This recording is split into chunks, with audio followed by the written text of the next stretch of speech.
everyone, welcome to Designing Within Ambiguity. My name is Rachel. I'm so excited to be here with you all as a part of the LA Design Festival and Design to Combat COVID-19. I'm really excited to kind of walk you through some of my learnings that I found in the organizations that I founded, and additionally kind of, just chatting through my learnings over the past 7 months. And then what we're going to go ahead and do is do a brainstorming session together virtually. So it's going to be really fun. We're going to use a tool called Mural if none of you have used it before. It's going to be great. So I'm going to go ahead and share my screen. So I'm going to go ahead and do this.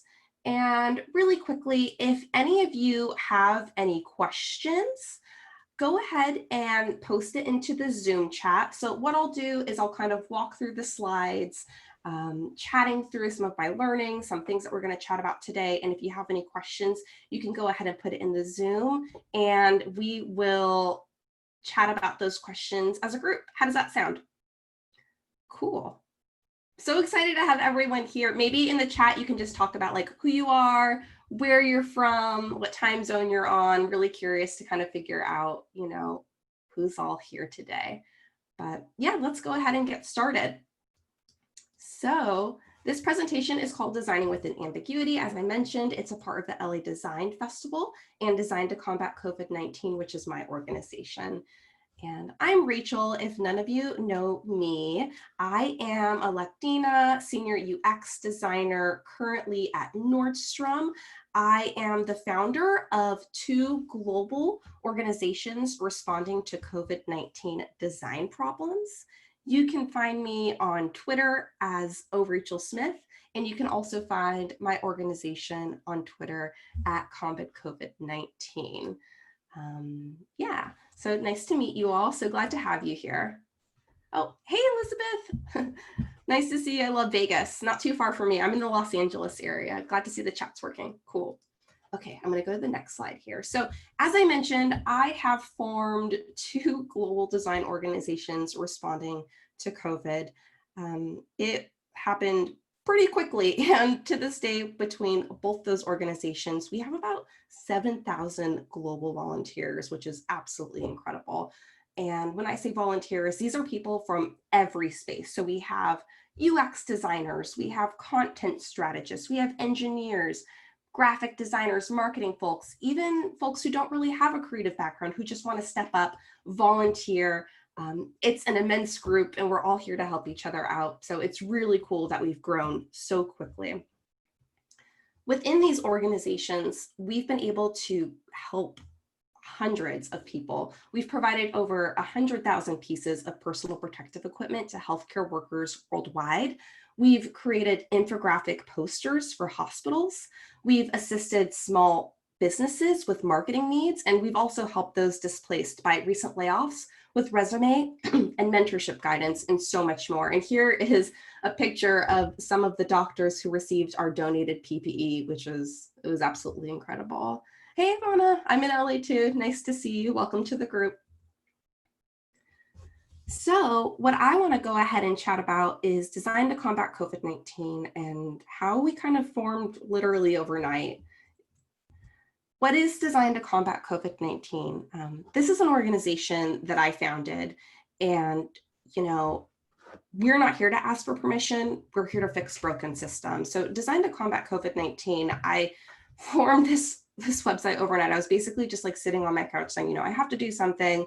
What are we going to do? So I launched this website, and with this website, you can either come to join as a volunteer to help create a solution in terms of pandemic related problems, or if you have an idea that hey, I have a business owner on the corner who needs graphic design assistance, you'll go ahead and come to us and we'll set you up with someone who can help your needs. So if you're interested, you can go ahead and go to the website, Design to Combat COVID-19. You can sign up, get involved.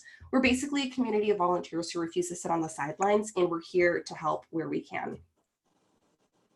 So I remember sitting on my couch March 15th, feeling helpless, seeing the news with China, Italy, and other countries, what they were going through, and the effects it was having in our communities was absolutely devastating. With no second thought, I purchased a domain and I set up a Slack account all in one night. And basically, you know, we've been highlighted by Google Design, AIGA, Envision, Design Vanguard. It was absolutely incredible, just the influx of folks that came in. So, you know, how did it start? Honestly, this overwhelming feeling just hit me, and I thought to myself, I'm somebody who uses design to solve for problems. So what can I do to help solve for this? And I knew I couldn't be the only one feeling this way. That's me doing some brainstorming sessions. I tweeted basically to my followers, and overnight I had over 100 folks join our Slack community. In a week, we had over 1,000, and that's when I knew I was on to something bigger than what I had originally anticipated. The influx was incredible. We had folks join globally from Indonesia to UK, Canada, Africa, and more, all stepping up to help create design solutions for those affected by the pandemic. This group has been able to create PPE distribution models, delivering over 100,000 pieces of personal protective equipment to healthcare workers worldwide. And here's just a screenshot of some of the conversations that were happening in Slack. And if not everybody here is familiar with Slack, they are an incredible platform. Anyone can just create a community, and what you have are these set channels. So if you want a channel for, you know, graphic design assistants or a channel for copywriting, you create that, and they're basically like chat rooms. And that's how this organization took off. If it wasn't for creating the Slack, I don't know if we would have been able to make things happen so quickly. It's instant communication with anyone globally. So, you know, there are many Slack groups out there that are really helpful for UX, for healthcare, for design, for engineering. So I think there's a website called, I think it's globalslackgroups.com or something along those lines. And I can go ahead and put it in the chat a little bit later, but if that's something you're interested in, find your community. I always encourage folks, especially starting off in UX, to go see what Slack channels are available and just be a fly on the wall and just listen and see what those conversations are. And really quickly, for those late joiners who've come to our group, if you have any questions, I'm going to go ahead and answer them at the end. So just go ahead and put them in the chat, and we can go ahead and answer those afterwards. So here's a little video that I wanted to share with you all. We've created infographic posters for hospitals in Canada, assisted small businesses with marketing needs, have helped those displaced by recent layoffs with resume and mentorship guidance, and so much more. Additionally, we have partnered with other organizations such as Fight Pandemics and Rebuild Black Businesses, connecting them with our extensive global network. And here are some of the projects that we've created within the website.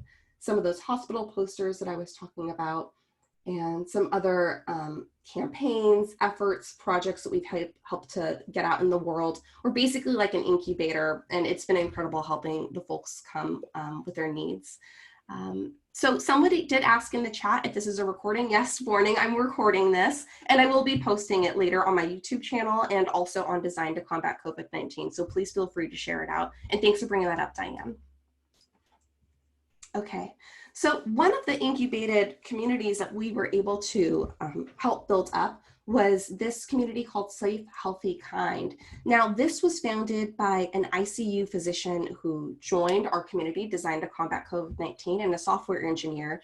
They were here to, you know, they had an idea. They're like, we need a space for folks to come to speak to be able to have their own voice be heard. So this is a website where you're able to share your fears, your frustration, and in turn, have comfort and be comforted by your peers. So these are real conversations authored by healthcare workers in this very real pandemic. So if you need to return to the site and tell your story, you know, there are forums, so people do reply to your comments. So yeah, go ahead and come to this website and check it out. We also have another incubated project that came out of here, which is called refugees.care. So our volunteer, Rainey, teamed up with one of our partners, Distribute Aid, to provide web page designs to support women living in refugee camps. So when these women first heard about COVID, they knew they couldn't wait for Greece or the EU to act. So working out of Team Humanity's Hope and Peace Center, they designed and produced face masks to protect themselves and their neighbors. This site aimed to help fund, make, and distribute 100,000 masks to people in need around the world. And you can check it out. I believe it's refugees.care, which is a great example of some of the work we've been able to put out. Now, one moment that really sticks out to me most was the formation and rapid growth of our second organization that I helped to co-found, Masks for Docs, which incubated out of Design to Combat COVID-19. We've been highlighted by Forbes, ABC News, Washington Post. I think we're coming up in Slack's conference that they have coming up here next month, which is absolutely incredible. They did a video piece on us. If you haven't checked out Masks for Docs, please do, masksfordocs.com. They're an incredible organization. And here's a little video that I want to share with you all. So basically, tech CEO Chad Loader came to our space asking about problem solving for the PPE shortage. We initially started thinking about our posters or maybe a web campaign, raising awareness around donating excess PPE to medical workers. However, this absolutely evolved into so much more. The Slack channel for this project grew into the hundreds, with engineers, designers, 3D printing enthusiasts wanting to solve for supply chain issues. What ended up really happening is we ended up building our own grassroots supply chain network to provide PPE from local communities to hospitals. Now you can't see it here, so I'm going to fast forward it just a little bit, but this is one of our motorcycle crews making a delivery at UCLA. So that's him giving it to the doctor and going down the hallway here, making the delivery. And that's 3D printed shields that our volunteers were able to print out. We had a volunteer make a delivery and get it into the hands of doctors, which was absolutely incredible. I'm very proud of this organization and all the work that they've been able to accomplish.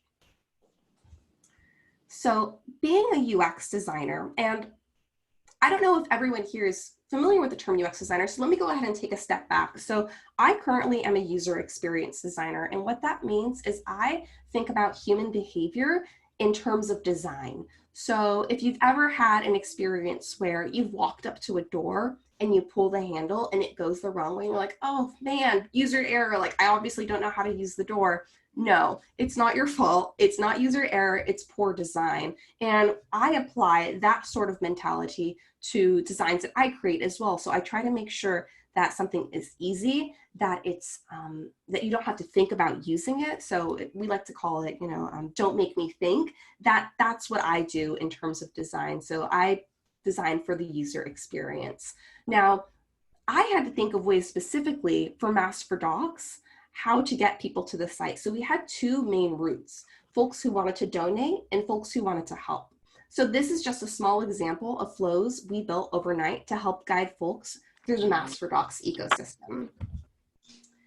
Now, listening to our volunteers' needs and getting the feedback from our users helped determine how we were able to launch the 2.0 version of the site, which is something I really wanted to talk about in this chat today, designing an ambiguity. When we launched Masks for Docs, it was about, so I launched Design to Combat COVID-19 on a Sunday night.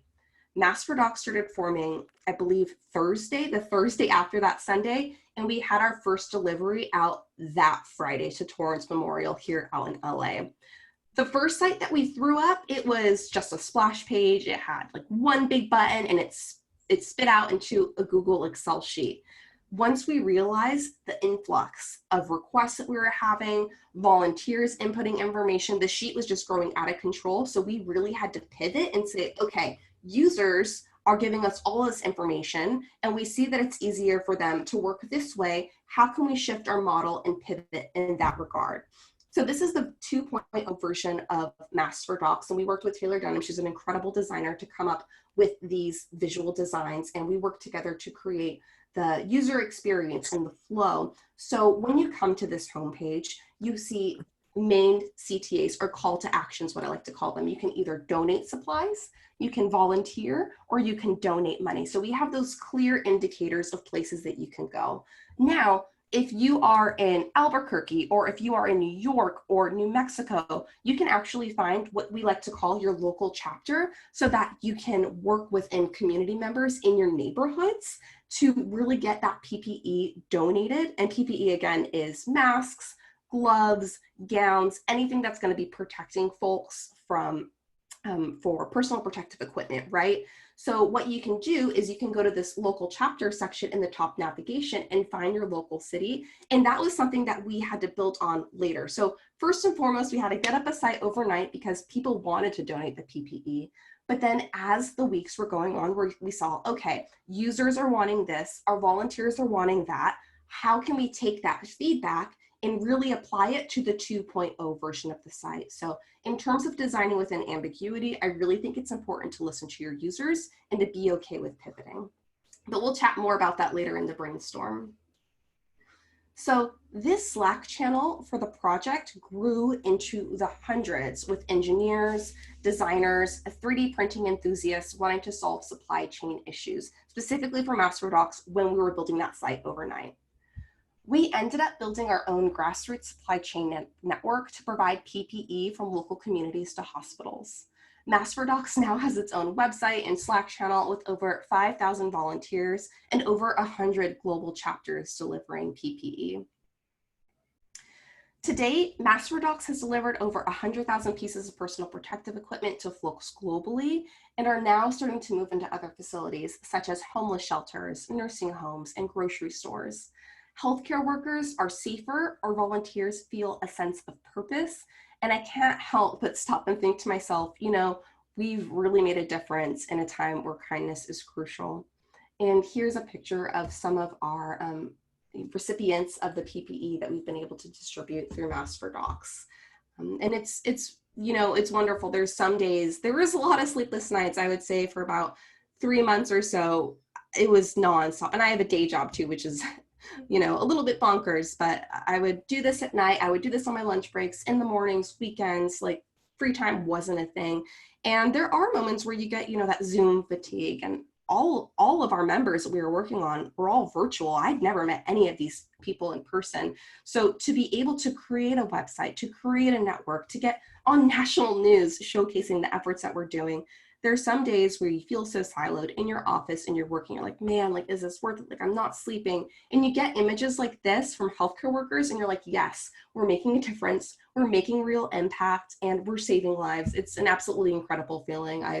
I'm still reeling it in. Maybe in a year I'll be able to process it, but it still is something I haven't been able to fully process. So, you know, one of the biggest things I've learned in this whole experience is that you're never alone.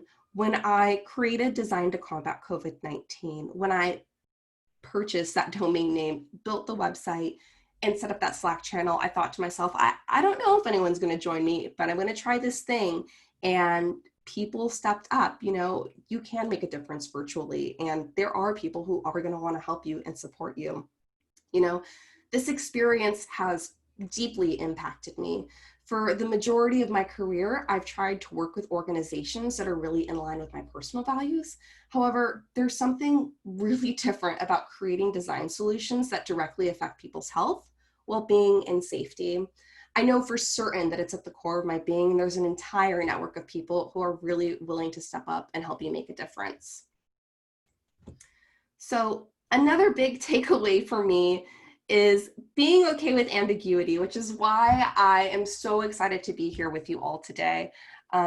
Honestly, ambiguity was something that really scared me. I'm kind of a type A person. I like to check off my checklists. I like to have a plan. And so whenever I came into a design area where a lot of questions weren't answered, it kind of scared me a bit. I'm not gonna lie. But one big takeaway for me when creating these organizations is being okay with ambiguity. And as I mentioned, you know, really pivoting your plan to solve for things that pop up in the moment. Sometimes what you originally planned, it may not work. And sometimes you're just going to have to go with what works in the moment. And especially if that means getting people what they need, right? So thinking about Mass for Docs, how you said, you know, we're going to have a plan and it's going to execute this way. But if someone's going to say, yeah, it's not working, it's easier to do this, you need to listen to your users. You need to listen to your volunteers and watch, learn, study, and say, okay, they're taking a natural path. How can I go ahead and adapt to that as well? Also, you know, sometimes it's okay to step up and help where you can, even if it's outside of your comfort zone. So in addition to engineering and designing needs, yes, we needed those needs, but we also needed a lot of folks who just pick up a phone and contact their local hospital or healthcare facility and simply ask, hey, do you need assistance? How can we help? So I think, you know, when you are building things and when you're thinking about designing an ambiguity, are there other things or tasks that maybe are outside of your comfort zone that you should be considering? You know, maybe I can do X, Y, and Z, even if it's not something that you originally planned for. So I'll go ahead and stop there really quickly. Were there any questions that folks had for me, Mass for Docs, designed to combat COVID-19? If so, you can go ahead and put it in the chat. You know, this is a picture of another delivery that we've had, and this person on the right, so we actually did have really unconventional ways of setting out our distribution needs as well. So we actually had motorcycle crews, one particularly in New York City area called Motovelli. They're incredible. I think Ryan is the person that leads that group, and he basically responded on Twitter. He said, yeah, I can help. Where do you need this delivery? I can go pick it up instantly. And we just had at 2 a.m., you know, these motorcyclists driving around, like, it was just absolutely incredible, just like an underground PPE distribution model where people are picking up deliveries, sending it out overnight, and on motorcycle crews. I mean, it just made us look really badass, to be completely honest. I was really grateful for them, but, you know, very unconventional ways, but sometimes, hey, you gotta roll with the punches and see how it goes. Okay, so let's see here. Since there's no questions, and feel free to, you know, ask questions if you'd like, I'm going to go ahead and move to the brainstorming session of this talk. So this brainstorming session is called How to Design Within Ambiguity. And we're going to be using a tool today called Mural. If none of you have used Mural before, it's an awesome tool, especially for virtual brainstorming. We might have a couple of hiccups just because, you know, I haven't met a lot of you before, and I'm going to share the Mural link in the Zoom chat so we can use that link and go together and kind of work together. But before we go to that, and I'll give you a walkthrough on how to use it, we're going to talk about 4 main things. We're going to define the problem statement as a number 1. So what problems, when it comes to ambiguity, are you trying to solve? What we're going to go ahead and do is frame your problem as a how might we statement. So this is going to be the focus of our brainstorm. That's what we're going to focus on, number 1.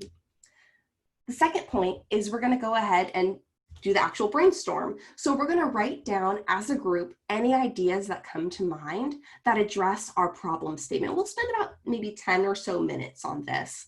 So some big key rules of this brainstorming session is we want to defer judgment. So no idea is a bad idea. Whatever you want to bring up, we're all going to chat about it. Every idea is good.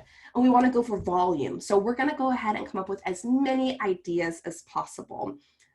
As many as we can, bigger the better. Yes, we're going to do it. And then we're going to go ahead, try to stay on topic. You know, today we're going to figure out what our problem statement is, and whatever that problem statement is, we're going to really try to stay on topic for those ideas. We're going to encourage wild ideas too. So maybe if you think, oh, this is dumb, like it's probably not, put it in there. No idea is a bad idea, and we want to be visual as well. So really, you know, try to use those adjectives or really be specific in what it is that you're talking about.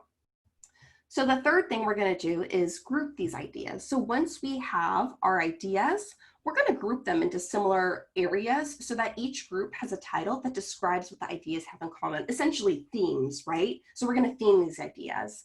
And if a group is bigger than 6 sticky notes, we're going to try and see if we can break it up into smaller subgroups. Once we group it, we're going to do a dot voting session as a group. So basically meaning we're going to vote for the ones that we think are the best ideas. And then once we do that, we're going to prioritize. So we're all going to be on the same page about what's important moving forward. We're going to place our ideas on a grid to determine which ideas are most important and which are most feasible.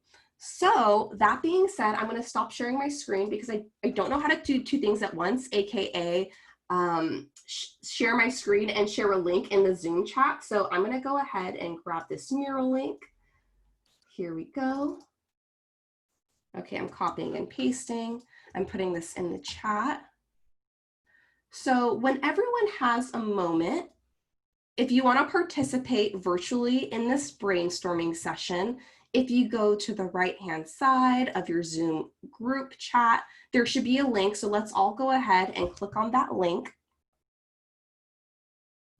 Oh, you guys are all here. Cool. Okay, that's great. I'm going to go ahead and share my screen one more time, because what we're going to do before we actually start doing the brainstorm is I'm going to walk you through how to use this tool. And again, if you have any questions, I'm watching the Zoom chat, go ahead and put it in there, and I'll do my best to respond as quickly as possible. So I'm going to go ahead and share my screen, share, and then I'm going to expand it so it's super big. Great. Okay, so before we get started, before anyone starts clicking away, first of all, I just want to say, yay, we're all here. I love that confetti. I just think it's super awesome. All right, so the first thing we're going to go ahead and do in terms of using this mural is I'm going to go ahead and walk you through the tools on the left-hand side. So if you were to click right over here, this is going to be your toolbar section. Now, you don't have to worry about this for point number 1, because we're going to define that together. But for point number 2, what we're going to do is we're going to do a brainstorm, as I mentioned. Now you can go ahead and literally drag and drop your text here for a title. You can drag and drop a sticky note, and you can type right on the sticky note. You can Control-C, Control-V, or copy and paste normally like you would anywhere else. So those are just some things to consider. If you like an idea and you think it relates to another one, you can drag and drop an arrow. You can make it bigger. You can pull it around. You can delete just by pressing delete. If you see my cursor right over here, since I'm sharing my screen, you have a move mode. So you can grab the hand and move the screen around if it's easier for you to navigate that way. You can also zoom in and out using this zoom button. Or you can Control or Command plus and minus to zoom in and out. So those are just some basic mural tools that you can utilize. There's also icons, where I don't think we're really going to use these. There's images if you want to drag in images. We're not going to really use those either. We're mainly going to be using these sticky notes and these title section or typing section to write your notes. And you can also make things way bigger, way smaller. So that being said, I'm going to go ahead and stop sharing my screen. And I'm going to give everybody maybe like a minute or so to just kind of get familiar with the tools, to go ahead and type around. It looks like there's about 4 or 5 of us on here, which is great. It's a good amount for a brainstorming session. And if anyone here is a UX designer, or if you are a product manager, or you just want to use this tool for brainstorming, I definitely encourage you to do so. I love using Mural. They have lots of different templates. I think you get 30 days for free, which is great. And, you know, since most of us, a majority of folks are working remotely, it's an amazing tool to just go ahead and really share with people and kind of get everyone, you know, on the same page. I've done whiteboarding sessions in person before. Sometimes it's hard to see what people are writing, or sometimes, you know, you don't want to be in a small room together. So this really gives a lot of flexibility in terms of getting a lot of people on and brainstorming. Okay, so since I don't know if there's like, if everyone's on the Zoom link, just for the sake of this Zoom, I am still going to share my screen because I am recording, and I want my folks who are on this recording to be able to see what I'm seeing. So if that throws you off, you can just minimize the Zoom or the Zoom link and just focus on your mural, okay? Great. So let's go ahead and get started. Awesome. So the first thing we're going to do today is we're going to define our problem statement. So again, what is the problem that we're trying to solve? We want to frame this as a how might we statement. So I kind of cheated a little bit just for the sake of a lot of us doing for the first time. I went ahead and defined the problem statement and said, what are some ways to deal with ambiguity? This is specifically for when we're designing. You can apply this to anything else. It could be in product management, in engineering, but today, because I am a designer, because this is a design festival, we're going to be focusing on ways to deal with ambiguity when we're designing.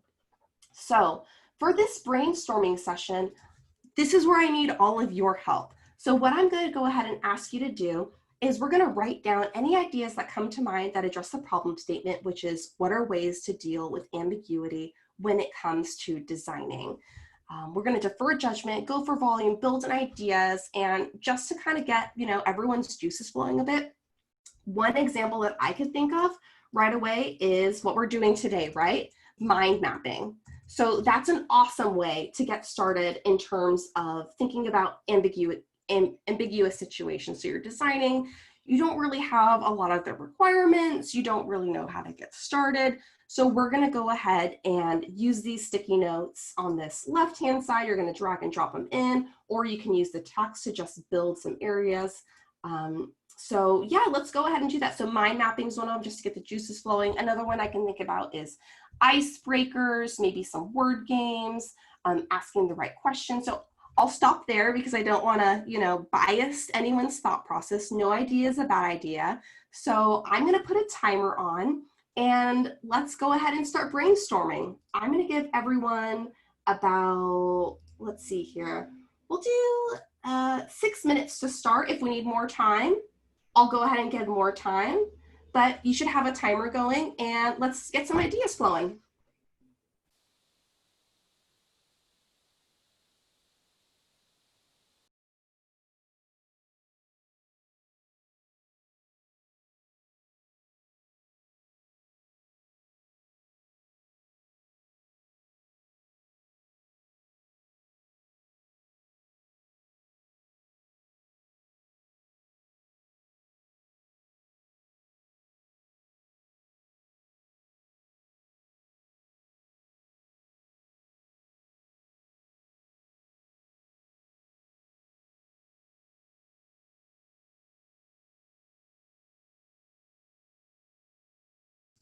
Also, don't worry about order. It doesn't have to be tidy. We're going to group these later. So if you want to get big and messy, totally cool.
we have about 30 seconds left.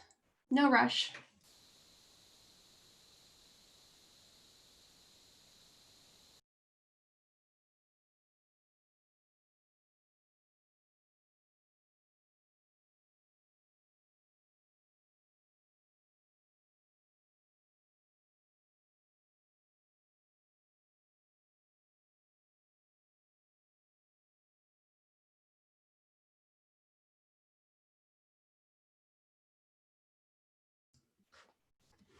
Y'all, these are some really great ideas. I'm loving this. Okay, cool. I'm really excited. What we're going to do next is in the top right hand corner of this mural, if you scroll up, there's a section called group ideas. So what we're going to do as a group now is we're going to use this space to form themes between the ideas that we've all come up with. So each group is going to have a title. So what I'm going to go ahead and do really quickly is I'm just going to move these group names over here. And let's go ahead and spend about the next few minutes grabbing some of these sticky notes and dragging them over to this group section. And we're going to group them based off of themes that we see. Now, I'll give you an example. So one that I can see here. Okay, perfect. I see mind mapping and I see card sorting. Now, to me, those are two that are really close. And I'm sure there's going to be others that are going to go into this as well. So before we start naming what these themes are, let's, as a group, grab stickies that we see that are kind of in the same like feel or the same theme, and then we'll label what that group is together. Okay. So I'm going to go ahead and set the timer for about, let's see, we'll do 3 minutes. I'll do 4 minutes. I don't think it'll take that long, but let's go ahead and start grabbing some of those sticky notes and moving themes around. You can make the notes bigger, smaller, but yeah, let's go ahead and get going on that, and we'll see what themes come out of it.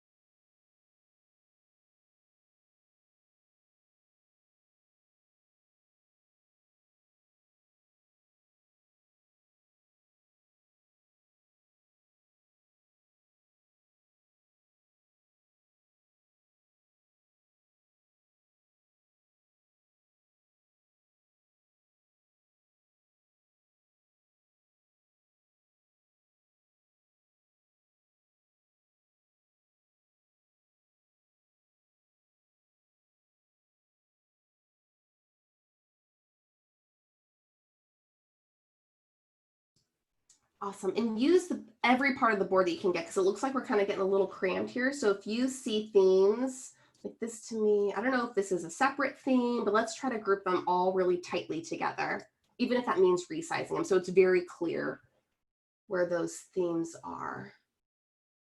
Yeah, there we go. Thank you, Visiting Elephant. I love that we all have super cute little names too. I think my favorite's the shrimp, the visiting shrimp.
Okay, we have about 10 seconds left.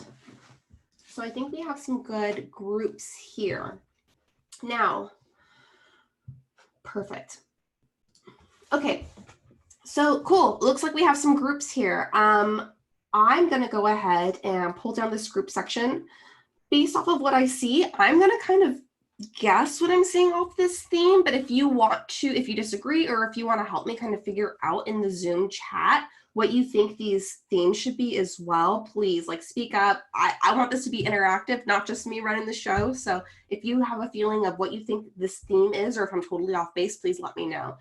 So for this first section I'm seeing here, I'm seeing mind mapping, card sorting, creative team brainstorming, slice and dice in different ways. So for me, I think slice and dice in different, what is that? Is that like trying things out? Maybe it's probably what I'm thinking. And then pros of cons of ambiguity. So I'm really kind of seeing a theme here of ideas, maybe to, let's see, mind mapping, card sorting. So ideas, what do they call it? It's like user experience brainstorms, maybe something along that line. Oh yeah, methodology stuff. Thank you, Sam. That's the word I was looking for. It's been a long day. Methodologies, and please excuse me if I have typos. I went to art school, so, you know, let's see. Okay, methodologies, great, perfect. Sam, shout out to you. Another section here that I'm seeing is focus group, research, conduct surveys, reading articles. I think, yeah, identifying variables and constants, user journey. So I'm definitely seeing a lot of like, so this is methodologies, I think maybe for brainstorming. And then this one can be methodologies for user research, right? So we're trying to understand if we're having a focus group, who we're talking to. We want to do a little bit of research. We want to conduct a survey, whether it's qualitative or quantitative, which if you're a UX person, you should really know those words. So qualitative, and someone told me this a long time ago, which is a really great way to remember, qualitative, quality, so really quality granular feedback, so from actual people, and then qualitative, which is, or quantitative, sorry, I always mix them up, is big with numbers. So that's when you do surveys with like hundreds of people, right? So I'll go ahead and do user research here. So user research, perfect. Okay, and then we have develop personas, information architecture, structuring user flows. So this is something I think that you can use for if you develop personas. So this is like UX tools, right? So if you want to maybe do information architecture, that's understanding, you know, like everything that's going to live within a website. Let's say you go to a navigation and it says, you know, home, shoes. I'm from Nordstrom background, so I'm automatically going to fashion with dresses, shirts, bags. So everything that's listed is like a tree, right, of different branches. So what is those labels? That's the information architecture. It's basically exactly what it is. It's the architecture of information. So structuring user flows. So yeah, so this is, so like UX, yeah, like tools that we can go ahead and use. So you want to find out who your users are and structuring user flows and all that. And then this is a section that I'm really reading loudly. So we have, what are your goals? What do you do? What do you want to accomplish? Understanding your mediums or platforms. So whether you're going to be doing this for a print campaign, or if it's going to be digital, if it's going to be for an app, figuring out, so just like a lot of questions here, timeframes, great. So this to me is screaming requirements, right? So what exactly are you going to be using to build your design? So you're going to have to know the time frame. Am I going to be putting this on a billboard, or am I going to be building a website? Who am I building this for? These are great questions to be asking, and what I like to call getting requirements for whomever you're working with, right? Now, I like this section here. So I see play, going for a run, getting inspiration, getting feedback. This to me is, I don't know, what's a good word for that? I'm just thinking like a reset, like when you kind of have like a brain blocker and you just need like that reset, like that mental reset, right? Does anyone have like a good term for that in the chat? I'm just going to put mental reset for now. Inspiration, words, there you go. That's a great one for that. Inspiration, perfect, yes. This is great. Virtual learning sessions, what we're doing today, right? Getting feedback, talking to people, posting online and getting advice. This is a great theme, inspiration. I love it. So then we have 2 more sections here. Now let's see here. Think inclusively, talk to users. What does ambiguity mean to users? Understanding your audience. Ambiguity, thank you, that's the word. Okay, so I'm kind of seeing some repeat here. So I'm wondering if we could almost, user research, talk to users. I'm thinking understanding your audience. So talking to users, I think we could just move these over here because we already have this section. What does ambiguity mean to users? Exactly. So maybe this can go in methodologies for brainstorming. Understanding your audience can go into methodologies, and then thinking inclusively, meaning, who are you designing for? Making sure, are we considering for accessibility or all walks of life? We want to go ahead and do that. And if you feel, yes, visiting crowd, Sam, if you want to move some things around, please do. This is something that we're all working on together as a group. And then finally, our last section. So we have iterate quickly, learning as you go, prototyping, model. So to me, this is, like the UI design or working quickly, right? So maybe it's more of learning as you go. So iterations is what I'm just saying. I mean, we kind of say it here, but here we go, iteration. So just being able to work quickly, to be able to be okay with ambiguity. Just like maybe you have, I have some sketches up here. I have sketches right here. So this is me, just really trying to figure out some ideas that I don't necessarily want to put digitally really quick. Can you just draw something out and see if it's going to work? I think that's a great way to do so. Okay, great. So we have, awesome. Yeah, take some time to clean it up a bit. Perfect. Okay, now what we're going to do is we're going to do a dot voting exercise. Now what this means is as a group, we're going to put votes on some of the ideas that really call out to us the most. So I'm going to go ahead and start this voting session. Everyone's going to get, let's see, easiest. So let's call this session easiest ways, or maybe let's see, feasible ways to deal with ambiguity. Ambiguity. Perfect. So we're each going to have 5 votes. Any member of this session can go ahead and vote. So I'm going to go ahead and start that. We're going to begin voting. So let's go ahead and take the next few minutes, just go ahead and distribute out our votes on some of the ideas that you think might work best in terms of dealing with ambiguity when you're designing.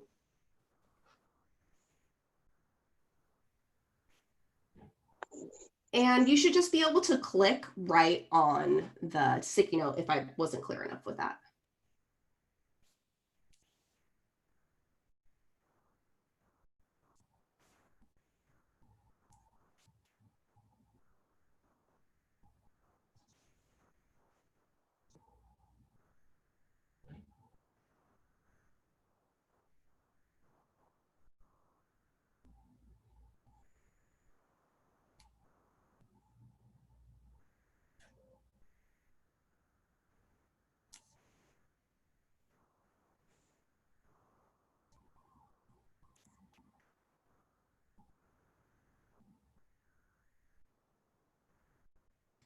So about half the board is still voting. So we'll just go ahead and give a little bit more time. No rush. I know they're hard decisions. They're all really awesome.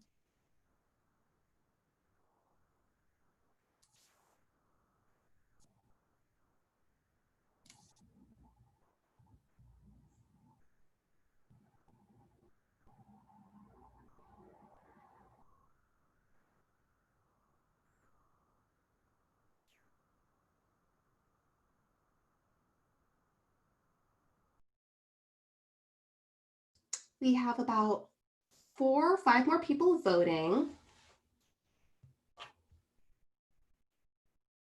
Just give them, let's see, maybe like 1 more minute and then we'll go ahead and get started.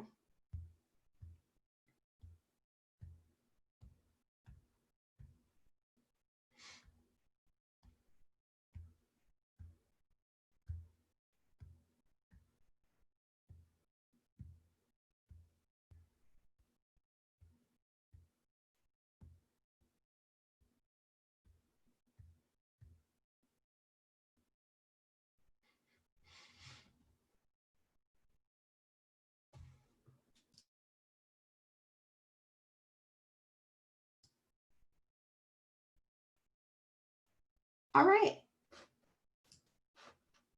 I'm going to go ahead and stop the voting exercise. Sorry for those of you who didn't vote. I see there's 2 people on there, but I don't know if it's a glitch or not. So I'm just going to end the voting exercise. Yay. Okay, cool. So the top voted sticky was, what are your goals and what do you want to accomplish?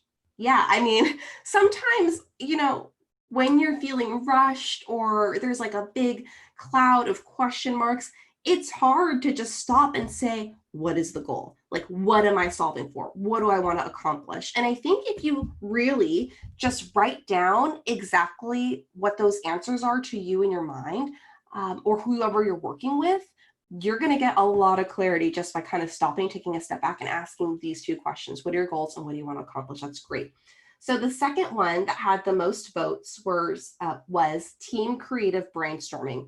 Exactly. So one thing that I find myself always trying to do is getting feedback or ideas from folks of all walks of life. So as a user experience designer, I can come up with something in my mind that's like, this is going to work. But if I don't talk to my engineering partners, if I don't talk to my other business partners, content, creative, whomever, I'm not going to understand what their business problems are, like what affects them in their side of whatever there is that they're working on in that day-to-day. Same with users. You are not your user. So you have to understand what it is that they need, and grabbing those people and pulling them into a room and doing a brainstorming session, you will unveil a lot that maybe you hadn't originally thought about. So this is a great one also, iterating quickly. Yes, not all designers are user experience designers. Not all user experience designers are visual designers. Some of us are strategists. Some of us think about bigger picture. Some of us are user interface designers. So, that being said, no matter what your craft is, being able to kind of iterate quickly and be like, no, that idea is not going to work. Yes, this idea is going to work is really going to save you a lot of, efforts in the long run. So for 3 votes, asking who your stakeholders are and understanding their needs. Exactly. So if you're getting asked to build something, you say, okay, who am I working with on this? Because they're going to have set requirements, right? And you have to understand from a business perspective and a user perspective how it's going to be helping them or what it is you're going to be building for. And I think that really ties in with number 1 as well, which is what are your goals? What do you want to accomplish? You also need to understand who it is you're going to be working with, building for, and understanding their needs. So again, user and business goals. And then we have a few votes here. So understanding and establishing use cases, prototype modeling. Yeah, and then we have a lot of 1 votes for everything else, which is great. Okay, perfect. Yay, that's awesome. Okay, so now that we have our groups, the last final session we're going to do in this brainstorming session together is we're going to go ahead and prioritize our top voted stickies. So anything that you see with a little red dot, I think you guys can see the red dot. I can see the red dot. We're going to go ahead and put them into this chart. Now, what this chart does is it talks about what's most important moving forward. So we're going to place the ideas on this grid to determine which ideas are important and which are feasible. Now, what does that mean? So here is an important side, right? So the lowest section here means low importance, and up here obviously means it's really important. And the same with feasibility. Feasibility meaning, are we actually going to be able to build this thing? Like, how doable is it? Is there anything we have to consider? So if it's low feasibility, like, no, it's not actually going to happen. There's too many constraints. Versus high feasibility, like, yeah, we can get it out the door next week. These are things we want to consider. So if it's low importance and low feasibility in this bottom left-hand corner of the quadrant, that's probably an idea that's not going to be the best, right? Like, no, it's not going to work. It's not important. It's not feasible. Like, why would you work on it? But on the other side of that, in this top right-hand corner of the quadrant, if it's a high importance, you really have to get it done, and it's really doable, there aren't a lot of blockers, there's no reason why you shouldn't consider this. So as a group, I'm going to go ahead and, since this is the last part, I'm not going to put a timer. I'm just going to kind of let it happen naturally. But what we're going to do as a group for this last portion is take those sticky notes that you find really important, and we're going to place them on this quadrant together. And it's okay if we don't agree. If you want to move some stickies around, or if you want to make a comment about it in the chat, let's go ahead and do that. But as a group for this last section, we're going to go ahead and grab those stickies and place them on the chart.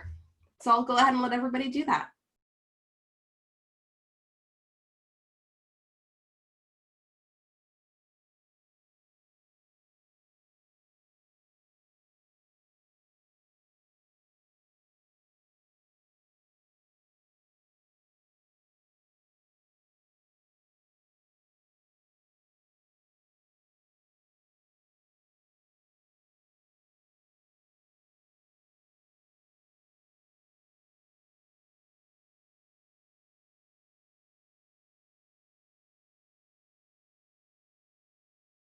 I love that somebody placed research really high up in the top right-hand corner of the quadrant. I'm such a sucker for research. I am always just talking to users, using usertesting.com, doing a survey. I mean, I'm a sucker for user research, so shout out to that one. And also, this is a great tool, Mural, for using user research as well. So if you ever wanted to get folks, if you're building something, to kind of have brainstorming with them, you could use this. As I mentioned, there's lots of other templates you can use too. It's a great free tool, at least for the first 30 days. I think it's pretty affordable after that too.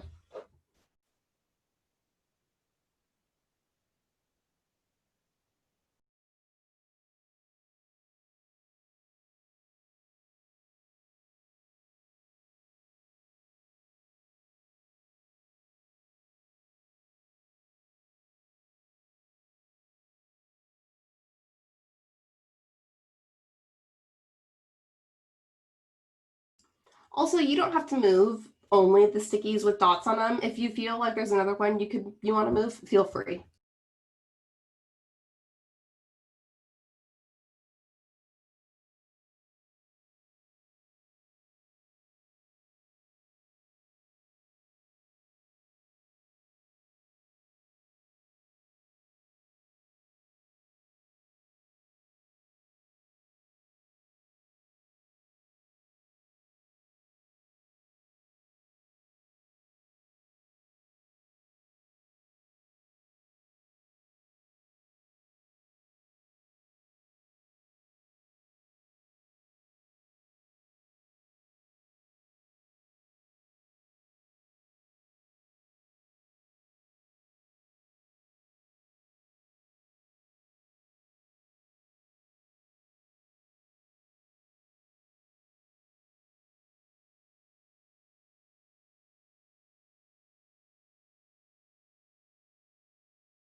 Okay, looks like we have, a few more people pulling some cards around. You can go ahead and, if you want to move some last final things around, totally fine. But this is great. We have a lot of things in the top right-hand quadrant, but that's totally cool because we're just talking about designing within ambiguity. So there's lots of things that are going to be easy and feasible. It's just really trying to understand what those things are. I think that's the hardest part, honestly, is kind of getting those creative and mental juices flowing. So you're like, oh yeah, I can do this and I can do that. Great ways to kind of really get some ideas out the door of ways to kind of, deal with the unknown and have those big question marks. Cool.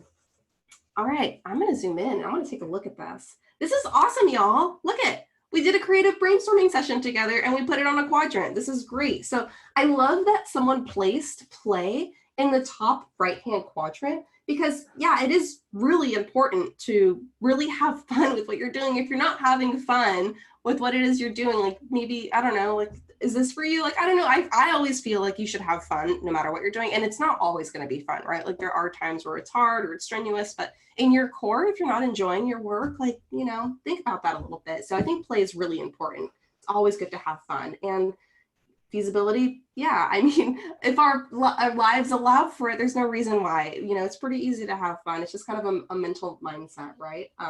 Awesome. So another thing I see that's really important are what are your goals and what do you want to accomplish? I totally agree. 100%. This should be in the top right-hand quadrant for sure. So if you're not understanding what your goals are or what it is that you want to accomplish, then, you really need to do a little bit of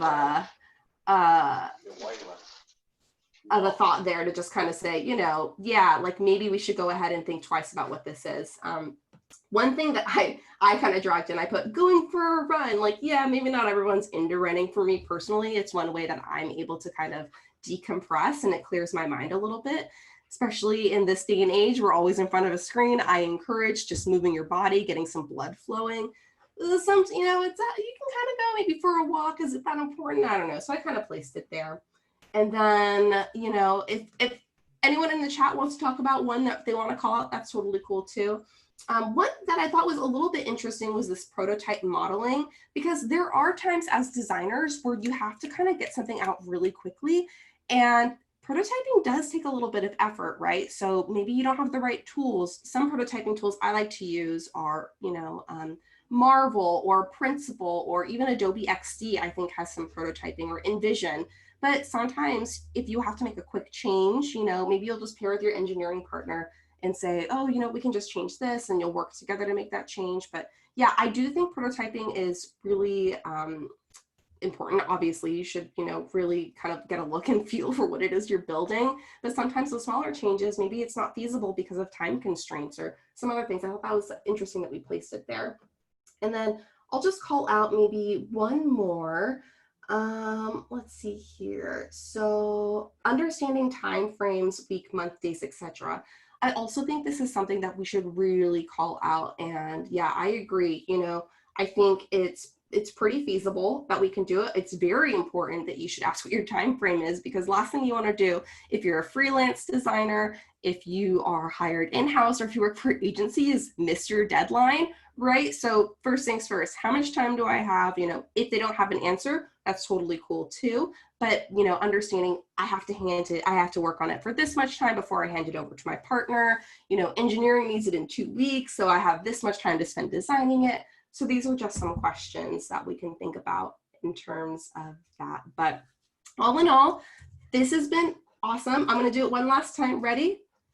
Confetti! Woohoo! We did our first virtual brainstorming session together, everyone. This is awesome. If you want to keep this, you can do a screen grab. You have the link. You can also export in the top section here. I think you can share. If you can't, what I'll do is I'm going to put this on my website anyways. I don't know if because you haven't logged in, you can't download the PDF, but I'll put this on my website.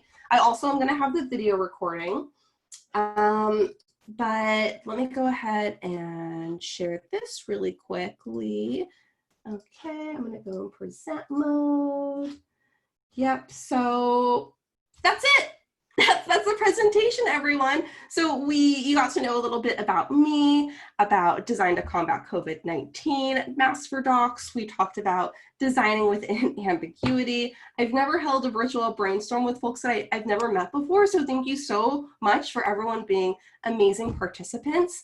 If you want to chat with me, my email is here, rachel@design2combatcovid19.com. You can also find me on Instagram and Twitter @orachelsmith. And I just really want to say thank you to the LA Design Festival for having me here. You know, I've had such an incredible time chatting with you all. I'm so excited to see the rest of the virtual events. And if you're in LA, go down to the row, you know, wear a mask, check out some of the installations. They've really put together some amazing work this year. I'm so glad I was able to share this with you all. As I mentioned, I'll have this video recording on YouTube. I'll have it on my website.